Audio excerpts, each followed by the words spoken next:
फिरोजा की दाई माँ थी, उसका नाम था गुलविहिस्त। क्या नाम था? वो बेचारी यहाँ समझाने के लिए आती है वीरमदेव को, भाई तू शादी कर ले। तो वीरमदेव उसको भी कहता है कि नहीं भाई, मामो लाजे भाटियान कुल लाजे चौहान, जे मुंह परनो तुर्कड़ीन उल्टो उगे बाण। ये बात उसी प्रकार असंभव है कि मैं किसी तुर्क कन्या से शादी कर लूं जैसे सूर्य का पश्चिम में उगना। ना तो सूर्य कभी पश्चिम, ऐसा कौन से इतिहासकार ने कहा? फरिश्ता। ये तो फरिश्ता जो उधर मुस्लिम इतिहासकार है वो कहता है। अपनी तरफ का इतिहासकार है नैण सिंह। कौन है? जो इसके बारे में बात करता है। नैण सिंह कहता है बात तो सही है, बात तो ये ठीक है कि आइनुल मुल्क मुल्तानी आया था और कानड़ देव को समझाकर कहां ले गया था? दिल्ली। पर वो कहता है कानड़ देव अकेला नहीं गया था, कानड़ देव के साथ कानड़ देव का बेटा गया था, और बेटे का नाम था वीरमदेव। क्या नाम था? दोनों बाप बेटे वहां दिल्ली चले गए थे। कानड़ देव और उसका बेटा कौन है? किसके दरबार में चले गए दिल्ली? अलाउद्दीन। और वहां अलाउद्दीन के पास चले गए, दोनों अलाउद्दीन के दरबार में बैठने लगे।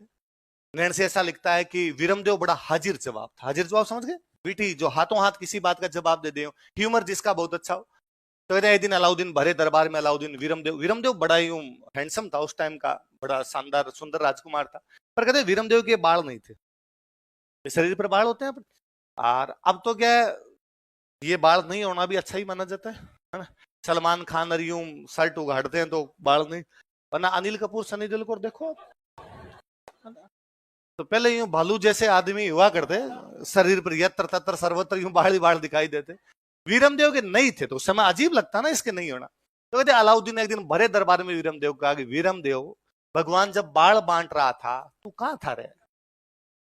एकदम यूं गोरा चिट्टा यार, तेरे बाल ही नहीं ऐसे। तो वीरमदेव बड़ा हाजिर जवाब था। अब पूरा दरबार हंसा। भाई ये तो हंसने वाली बात नहीं, एक प्रकार से मजाक की जा रही किसी आदमी। वीरमदेव हंसा। वीरमदेव ने कहा हाँ सुल्तान, तुम्हारी बात ठीक है कि भगवान जब बाल बांट रहा था तो जो बाल वाली स्टोल थी वहां पर मैं थोड़ा लेट गया था, क्योंकि जहां पर बुद्धि बंट रही थी वहां पर मैं 2 बार चला गया था। इसलिए जब मैं बाल वाली स्टॉल पे पहुंचा तो देर हो चुकी थी, वहां के बाल बंट चुके थे। क्यों? क्योंकि वहां तुम 2 बार चले गए थे। तो अलाउद्दीन के शरीर पे खूब सारे बाल थे। उसके कहने का मतलब था बाल तो तेरे खूब है पर तू है बुंगड़, क्योंकि तेरे में बुद्धि नहीं है। मेरे बाल नहीं है लेकिन मेरे में बुद्धि ज्यादा। अब ये एक प्रकार से अलाउद्दीन की बेइज्जती है ना। लेकिन अलाउद्दीन कुछ नहीं बोला। अलाउद्दीन अरे यार ठीक जवाब दिया। और पूरे दरबार ने देखा कि यार क्या राजकुमार है, सुल्तान को सरेआम भरे दरबार में ऐसा जवाब दे दिया, सुल्तान कुछ भी कर भी नहीं। भाई इस बात में क्या सजा दे? आपने कहा था मजाक की मजाक वापस झेलनी पड़े आपको। अब ये चर्चाएं पूरी दिल्ली के अंदर होने लग गई कि यार बड़ा सुंदर राजकुमार एक जालोर का, इतना अच्छा दिखता है, सुंदर है, युद्ध में भी अच्छा है, बहुत अच्छा शिकार करता है, बहुत अच्छा जवाब देता है। अलाउद्दीन को भरे दरबार में ऐसा कह दिया था। ये सब बातें अलाउद्दीन की एक राजकुमारी के पास पहुंची, फिरोजा।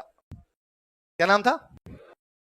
फिरोजा की सहेलियों ने फिरोजा को जाके बताया कि और तूने वीरमदेव के बारे में सुना कि नहीं सुना? उसने कौन वीरमदेव? क्या बात करती हूँ, इंस्टा भी नहीं चलाती।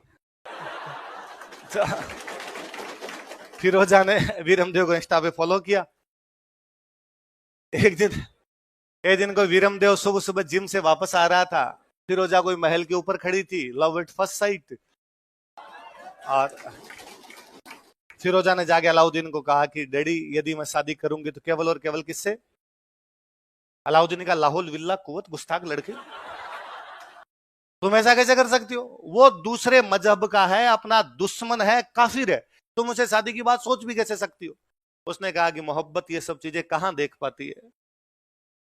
अलाउद्दीन ने कहा नहीं, मैं किसी से भी तुम्हारी शादी कर दूंगा लेकिन वीरमदेव से तो उसकी फिरोजा की मां नहीं थी, तो वो रोई। उसने कहा कि आज मेरी मम्मी होती ना तो मेरे को मना नहीं करती, आप पापा मेरी बात को समझते नहीं इसलिए आप मेरे को मना कर रहे हो। अलाउद्दीन को लगा यार बिना माँ की बेटी है, इसको बुरा लगेगा कि यार पिताजी कितने कठोर है, जो मैं चाह रही हूं वहां शादी भी नहीं कर रहे। तो उन्होंने कहा भाई रो मत, कर देंगे तेरी शादी। अलाउद्दीन गया कानड़ देव के पास और कानड़ देव को जाकर क्यों ना हम हमारी दोस्ती को रिश्तेदारी में बदल दें। कानड़ देव ये शादी करना नहीं चाहता था, वीरमदेव भी शादी के पक्ष में नहीं था, पर दोनों बाप बेटे इस बात को जानते थे कि दिल्ली में बैठ के अलाउद्दीन को आप जवाब नहीं दे सकते, अलाउद्दीन शाम से पहले पहले पकौड़े बना खा जाए आपके। तो उन दोनों ने कहा अरे यार कितनी बड़ी बात कर दी तूने, तू यार बड़ा सुल्तान है, तेरे बेटे का रिश्ता, तेरी बेटी का रिश्ता किसी बड़े सुल्तान के बेटे के साथ कर। हम तो यार जालोर के राजा क्या यूं रिश्ते कर रहा है। अलाउद्दीन ने कहा अरे नहीं, इसमें क्या छोटा बड़ा राजा की क्या बात होती है, वीरमदेव सुंदर है, प्री पास हो ही गया, मेंस में तैयारी भी अच्छी है, हो ही जाएगा, इसका इंटरव्यू मैं करवा दूंगा तैयारी, इसको चिंता ही मत करो, और मैं इससे ही करूंगा। तो उन दोनों ने कहा कि हमारे पास शादी करने के लिए रुपए नहीं है। अलाउद्दीन का रुपए की मेरे पास कोई कमी नहीं, खूब सारे रुपए ले जाओ। तो दोनों बाप बेटे रुपए लेके आए और जालोर के किले का पुनर्निर्माण करवाया, है ना। फिर अलाउद्दीन को मैसेज किया कि हम तो ब्याह आज करें कल, जो तेरे जी में हो ना वो कर लेना। अलाउद्दीन ने कहा तू मेरे पैसे खा गए तो खा गए। तो अलाउद्दीन ने कहा अब मैं अटैक करूंगा। फिरोजा को पता चला, फिरोजा ने कहा कि नहीं डैडी प्लीज ऐसे मत करो, अटैक मत करो, और मैं उससे शादी करना चाहती हूँ। तो अलाउद्दीन ने कहा तो बात करता हूँ उससे। उसने कहा मुझे जालोर जाना पड़ेगा क्योंकि उसने इंस्टा फेसबुक मुझे ब्लॉक मार दिया, जियो की नई सिम ले ली उसने, व्हाट्सएप भी नया बना लिया आपने, और प्लीज मुझे एक बार वहां जाने दो। तो कहते हैं भाई वहां से फिरोजा यहाँ पर जालोर आती है। अपने पुरानी कहानियों में आज भी फिरोजा जिंदा है, पर हम फिरोजा को फिरोजा नहीं कहते। आज भी जालोर के लोकल जो वहां के इस इतिहास के बारे में जानते हो कहते हैं फोफड़ी आई। हमने फिरोजा का नाम क्या कर दिया, जो फोफड़ी आई, इन फोफड़ी यहाँ रह के गई थी, बाकायदा जगह तक बताते हैं। फिरोजा आई लेकिन वीरमदेव ने मना कर दिया, कामा फिरोजा से शादी। फिर फिरोजा की दाई माँ थी, दाई माँ समझते हो, फिरोजा की दाई माँ थी, उसका नाम था गुलविहिस्त। क्या नाम था? वो बेचारी यहाँ समझाने के लिए आती है वीरमदेव को, भाई तू शादी कर ले। तो वीरमदेव उसको भी कहता है कि नहीं भाई, मामो लाजे भाटियान कुड़ लाजे चौहान, जे मुंह परनो तुर्कड़ीन उल्टो उगे बाण। ये बात उसी प्रकार असंभव है कि मैं किसी तुर्क कन्या से शादी कर लूं जैसे सूर्य का पश्चिम में उगना। ना तो सूर्य कभी पश्चिम में उग सकता है, ना वीरमदेव किसी तुर्क कन्या से शादी कर सकता है। तो उसने शादी करने से मना कर दिया। अब अलाउद्दीन के पास और कोई चारा नहीं था। नैन्सी कहता कि अटैक के पीछे कारण यह था कि वीरमदेव फिरोजा बड़ा लफड़ा हो गया था। देखो, अब देखो दोनों बातें। अलाउद्दीन को जालोर जीतना है तो क्या जीतना पड़ेगा? सेम कान्नड़ देव को जालोर बचाना है तो क्या बचाना पड़ेगा? तो शिवाणक रक्षा करनी जरूरी है। तो कान्नड़ देव ने अपने दो भतीजे भेजे कि तुम जाके इसको संभालो। दो भतीजे थे, एक का नाम था सातल और एक का नाम था सोम। देवर नेफ्यूज ऑफ कान्नड़ देव। कोई कहते हैं भाई अलाउद्दीन बाहर आके बैठ गया, अंदर जाने का रास्ता नहीं था। फिर उसने एक सैनिक को पटाया, यदि तू मुझे अंदर जाने का रास्ता बता देगा तो मैं तेरे को पैसे दूंगा, धन दूंगा, राजा बना दूंगा। एक बहेल सैनिक था। कौन सैनिक था? वो बहेल सैनिक इनके साथ विश्वासघात करता। लिखो, वो जालोर आके बैठ गया, अंदर जाने का फिर कोई रास्ता नहीं। इस बार उसने फिर एक आदमी को पटाया। उस बंदे का नाम था बिक्का दैया। क्या नाम था? उसने बिक्का दैया कहा कि यदि तू मुझे अंदर जाने का रास्ता बता देगा तो मैं तेरे को धन दूंगा, और जब कान्नड़ देव और वीरम देव दोनों लड़ते हुए मारे जाएंगे तो मैं तेरे को जालोर का क्या बना दूंगा? राजा। बिक्का दैया उसके चक्कर में आ गया। बिक्का दैया ने कहा मैं तुझे अंदर जाने का रास्ता बता सकता हूँ। तो बता। उसने कहा इस किले की दीवार एक साइड से कच्ची, और तू यदि कच्ची वाली दीवार तोड़ दे, भाई दीवार पक्की तो टूटेगी नहीं, कैसे टूट के अंदर घुसोगे? कच्ची वाली दीवार टूट सकती है, वो यदि दीवार तुम तोड़ दो तो पूरी दीवार टूट जाएगी, अंदर घुस जाना, अंदर सेना कम है उनको मार देना, मार के कब्जा कर लेना। तो अलाउद्दीन ने कहा कहां से कच्ची? उसने कहा ये तो नहीं पता मुझे। तो अलाउद्दीन ने कहा इतने बड़े किले का कैसे पता लगाएं फिर दीवार कहां से कच्ची है? तो उसने कहा एक मैं तरीका बताता हूँ। राई होती है, राई, राई का बीज होता है, सरसों जैसा बीज होता है राई। तो उसने कहा राई का जो बीज होता है ना, उस बीज की एक खासियत है, यदि वो रात को जमीन में डाल दिया जाए तो सुबह तक वहां से जमीन में दरारें आ जाएगी, जमीन फटने लग जाएगी वहां से, वो बहुत जल्दी अंकुरित होता है वहां से। इसलिए इसके चारों तरफ राई का बीज डाल दिया जाए। जहां से जमीन फटेगी इसका मतलब वहां से जमीन क्या है? कच्ची। इसका मतलब उस साइड वाली दीवार भी क्या है? कच्ची। तो तुम ये कर सकते हो। तो उसने कहा ठीक है। अब उसने आसपास घोषणा करवाई कि जिसके पास जितनी राई हो लेके आओ। आप जैसे खूब सारे शमशेर बहादुर थे, राई के बोरे भर भर के लेके आए, और आका ये ले राई। और अलाउद्दीन ने मुंह मांगे दामों में खरीदी कि हाँ भाई कितने बेच रहा है? 10 रुपए किलो। कितने बेच रहा है? 20 रुपए किलो, खरीद लो। और चारों तरफ राई डलवा दी। जहां से राई फूट गई इसका मतलब वो जमीन कच्ची है, उसने उधर की दीवार तोड़ दी थी। एक मेरे जैसा कोई महाआलसी आदमी था, वो सुबह राई लेके आया, और मैंने कहा मैं भी अलाउद्दीन राई लेके आऊं। हाँ भाई तोलो इसकी राई। क्या भाव दी? मैंने कहा 100 रुपए किलो। उसने कहा नहीं 2 रुपए किलो में तोल लो। मैंने कहा रात तो तुम 50 रुपए किलो और 100 रुपए किलो और 20 रुपए किलो वैसे ले रहे थे। अलाउद्दीन ने कहा राई रा भाव राते गया। राई रा भाव, राई के भाव तो कब चले गए? 2 सवाल। कोई आपसे पूछेगी राजस्थान का कौन सा किला राई के भाव बिक गया था? जालोर का किला। कौन सा किला? कोई पूछेगी इस कहावत का क्या अर्थ है कि राई रा भाव राते गया, काम का हो जाना। कोई काम हो जाता है उसके बाद आप पहुंचते हो तो अगला क्या कहेगा आपको? राई रा भाव। आरएस का फॉर्म निकले, आरएस का फॉर्म भरने की अंतिम तिथि थी मान लो 30 दिसंबर या 31 दिसंबर। आप 3 जनवरी को उसके पास गए तो वो आपको दुकानदार कहेगा राई रा भाव, है ना। आपकी क्लास होनी थी 1 बजे से 7 बजे तक, आप 8 बजे आएगी सर क्लास लो, मैं कह सकता हूं आपको राई रा भाव। जो काम हो जाता है उसके बाद जब हम पहुंचते हैं उस मुहावरे को क्या कहा जाता है राजस्थानी में? राई रा भाव। राई के भाव तो कब चले गए? रात को चले गए। तो राजस्थान का कौन सा किले के बारे में कहा जाता है कि वो राई के भाव बिक गया? और वो रास्ता बताने वाला बंदा कौन था? कौन था? कहते बीका दैया को अलाउद्दीन ने खूब सारे रुपए दिए। बीका दैया घर पे गया, अपने घर पे जाके उसने अपनी पत्नी को रुपए दिए। पत्नी का नाम था हीरा दे। क्या नाम था? उसने हीरा दे को जाकर हीरा दे क्या पैसे पैसे करती है, पैसे के लगा दूं, ये पकड़ पैसे।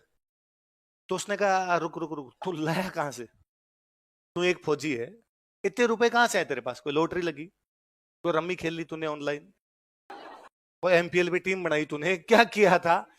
ये रुपए कहां से लाया? ड्रीम 11 भी टीम लगी तेरी? उसने कहा तेरे को आम खाने, गुठलियां गिननी, रुपए चाहिए तो रुपए ले, गहने बनवा, तेरे को कपड़े खरीदने कपड़े खरीद।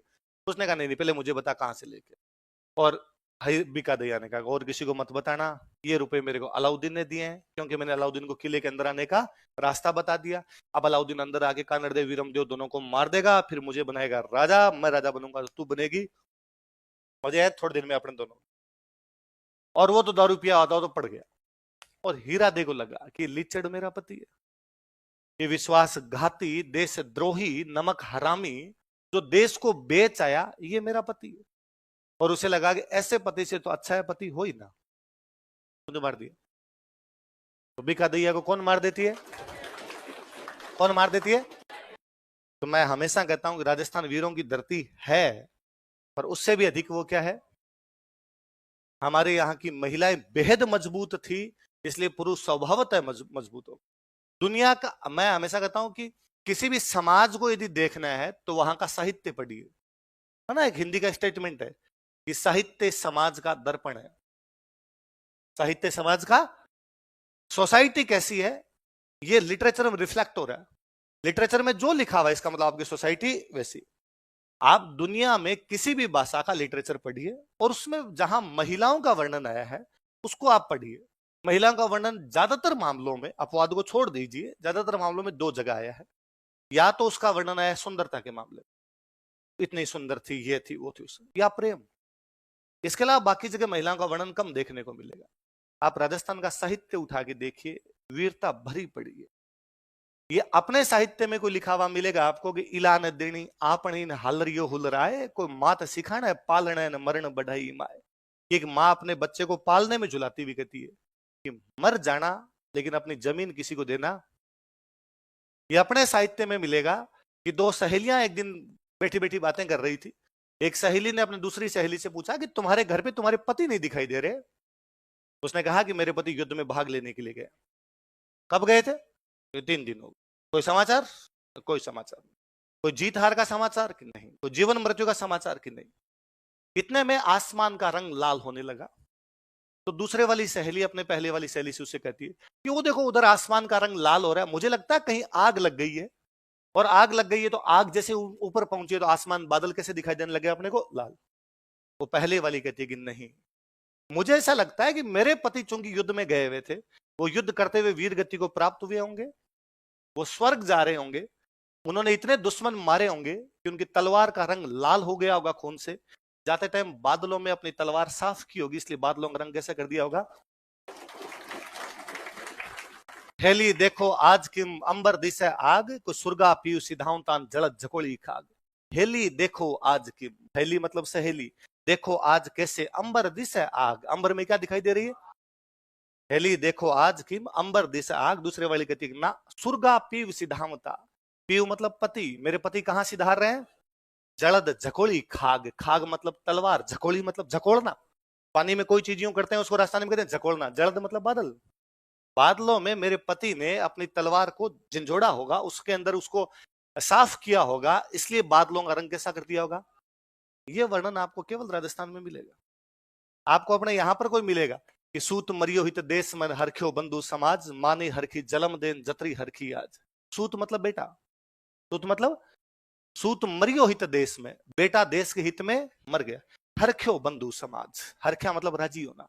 जो पूरा समाज था वो इस बात पे गर्व फील करता, हरखना मतलब प्राउड फील करना, प्राउड फील करता है कि हमारा समाज का एक अंग था, उसकी मौत स्वाभाविक नहीं हुई है, उसकी मौत देश की रक्षा करते हुए, शहीद पर हम प्राउड फील करते हैं। माँ ने हरखी जलम दे जतरी हरखी आज। माँ इतनी राजी तो उस दिन भी नहीं हुई थी जब वो पैदा हुआ था, जितनी आज राजी हुई कि मेरा बेटा देश के, है ना। इसका दूसरा है रण चालू सूत भागियो। रण मतलब युद्ध चालू, सूत भागी। चालू युद्ध में जो बेटा था वो क्या होगा? गहवा लथपथ था। क्यों भाग गया? क्योंकि गांव में क्या हो गया था? बेटा युद्ध करने के लिए गया था, युद्ध में लथपथ हो गया, घायल हो गया, भयंकर चारों तरफ से खून टपक रहा है, तब वो युद्ध छोड़ के भाग गया। मायड़ हांचड़ बाडियां धन चूड़ो चटकाए। जब वो इस घायल अवस्था में भाग के घर आया तो माँ ने अपने स्तन काटकर फेंक दिए थे कि शर्म आती है, तेरे को यहां से दूध पिलाया था, पत्नी ने अपना चूड़ा तोड़ दिया था कि इससे अच्छा तू मर ही जाता वहां पर। ऐसे वर्णन केवल अपने, इसके अलावा आप किसी साहित्य में वर्णन दे पाए। तब मुझे लगता है हीरा दे जैसी महान महिला, विडंबना यह है कि हम हीरा दे को जानते भी नहीं। आरपीएससी को कई बार लाख लाख धन्यवाद बोलने का जीव करता है कि उसने बार बार पूछे पहला साका किसने किया, दूसरा साका किसने किया, उस साके में कौन था, उस साके में मारने वाली महिला कौन थी।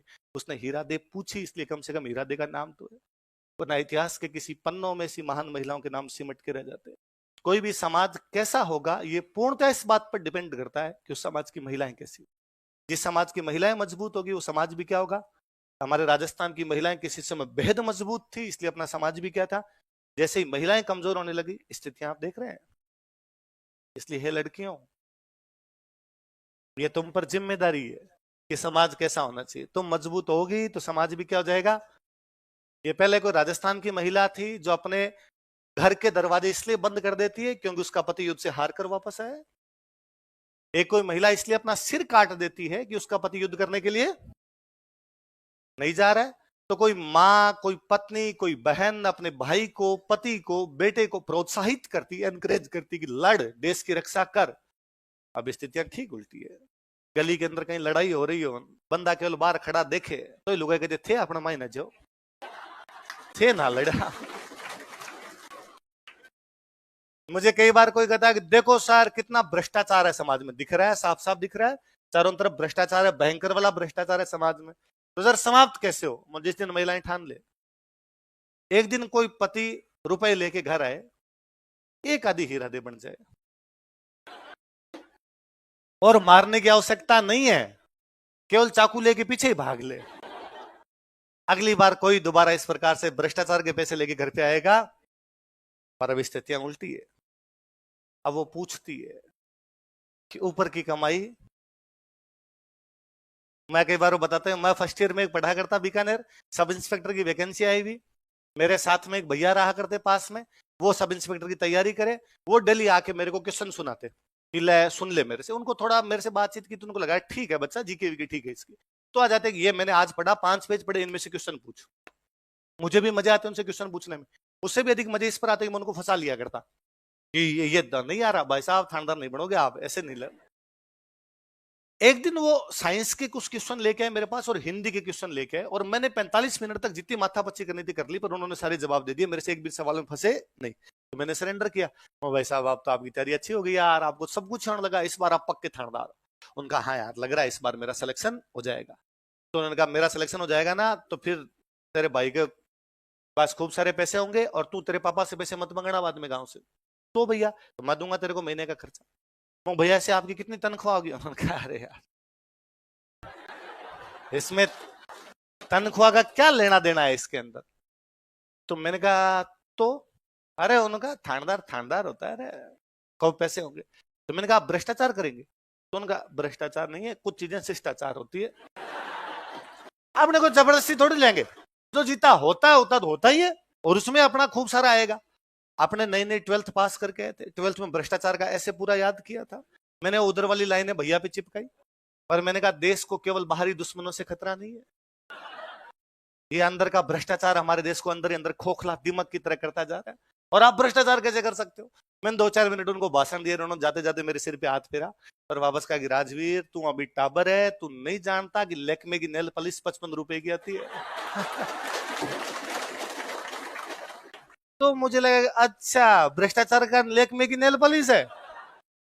मैं किसी पुरानी क्लास में जब ये किस्सा सुना रहा था कि स्टूडेंट खड़ा और उसने कहा सर आप अभी भी बोले ही हो, आप 55 की नहीं आती है, वो महंगी आती है सर।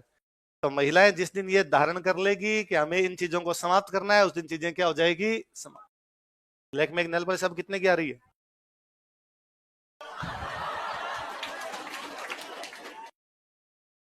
अभी तक अपने को आवश्यकता पड़ेगी तब देख लेंगे बाद। इकोनॉमी पढ़ रहे हो, इकोनॉमी में पढ़ते होंगे विदेशी मुद्रा भंडार, पढ़ते हो। जब देश नया नया आजाद हुआ होगा तो अपना विदेशी मुद्रा भंडार कम था, ज्यादा कम था। विदेशी मुद्रा भंडार की आवश्यकता क्यों पड़ती है, आया था। और सबसे बड़ी बात उससे आपकी औकात पता चलती है। लोन उसको मिलता है जिसके पास रुपए होते हैं, लोन उसको मिलता है जिसके पास, है ना। अपने को एक गांव में ऐसा आदमी जिसके पास 1 करोड़ रुपए है, वो किसी से जाके मांगता 10 लाख दो, कोई भी 10 लाख दे देगा, उसको पता है इसके पास है, चुका देगा। पर जिसके पास कुछ ही नहीं है उसको कोई भी उधार देता। इसलिए बिजनेसमैन को जो लोन मिलते हैं उनकी इंटरेस्ट रेट कम, एजुकेशन के लोन की इंटरेस्ट रेट ज्यादा, क्योंकि उनको पता है कि यहां से आने की संभावना, ये रिस्की लोन है, ये वापस आएगा कि नहीं आएगा, बैंक को भी लगता है कि पता नहीं है इसका, तो वो हमेशा रिस्क वाला देखते हैं। तो विदेशी मुद्रा भंडार इसलिए भी कोई देश रखता है कि यार अपने पास रहेंगे तो किसी भी देश से अपना व्यापार ढंग से हो जाएगा। फिर अपने को सबसे बड़ा है कि ऑयल खरीदना है यार, ऑयल के रुपए कहां से देंगे, तो अपना विदेशी मुद्रा भंडार ही काम आता है उधर। नेहरू जी ने देखा कि विदेशी मुद्रा भंडार कम, चीजों का आयात होता है ज्यादा, निर्यात होता है कम, नया नया देश था, मैन्युफैक्चरिंग आपकी कम थी, तो सारी चीजें इंपोर्ट करनी पड़ रही, एक्सपोर्ट के मामले में आपके पास कुछ भी नहीं है। अब जितना एक्सपोर्ट ज्यादा उतना ही विदेशी मुद्रा भंडार ज्यादा जाएगा बाहर, इंपोर्ट ज्यादा होगा उतना ही बाहर ज्यादा जाएगा, आयात ज्यादा हो रहा है। तो नेहरू जी ने चेक किया कि यार कहाँ इंपोर्ट ज्यादा कर रहे हैं, तो पता चला कि अपने ये जो क्रीम पाउडर ये जो चीजें हैं इन पे ज्यादा हो रहा है, कॉस्ट्यूम कॉस्मेटिक आइटम जो भी है इन पे अपना क्या हो रहा है ज्यादा। तो नेहरू जी ने, भारत के बहुत बड़े बिजनेसमैन थे टाटा, रतन टाटा के जो फोर फादर है, उनको बुलाया, उनको बुलाकर ये कम से कम ये पाउडर क्रीम तो खुद बना ले, तो ये तो बाहर से नहीं मंगाना पड़े। तो टाटा ने एक ब्रांड लॉन्च किया, इस ये आपके सौंदर्य का एक ब्रांड, ब्यूटी का, ब्यूटी प्रोडक्ट्स का एक ब्रांड लॉन्च किया, लक्ष्मी। इस नाम से हमारे प्रोडक्ट्स जब यदि आप लगाओगे, जितनी सुंदर माँ लक्ष्मी है, गॉडेस लक्ष्मी है, उतने सुंदर आप हो जाओगे। लक्ष्मी ब्रांड भारत के अंदर खूब हिट हुआ। कालांतर में टाटा को लगा रहा अपने खूब सारे बिजनेस है, ये अपने से नहीं समझ रहा, टाटा ने वो लक्ष्मी ब्रांड एक फ्रेंच कंपनी को बेच दिया। उस फ्रेंच कंपनी ने उसका नाम बदल किया लैक्मे। क्या किया, लैक्मे का ओरिजिनल नाम क्या है, क्या है? अब लड़कियों को लगता है अब तो हम खरीदेंगे, तो सस्ता सा ब्रांड कर दिया सर, हमें लगता था foreign brand, Lakme foreign brand नहीं है, अपना था, हमने फॉरेन कंपनी को क्या कर दिया था, बेच दिया। देखो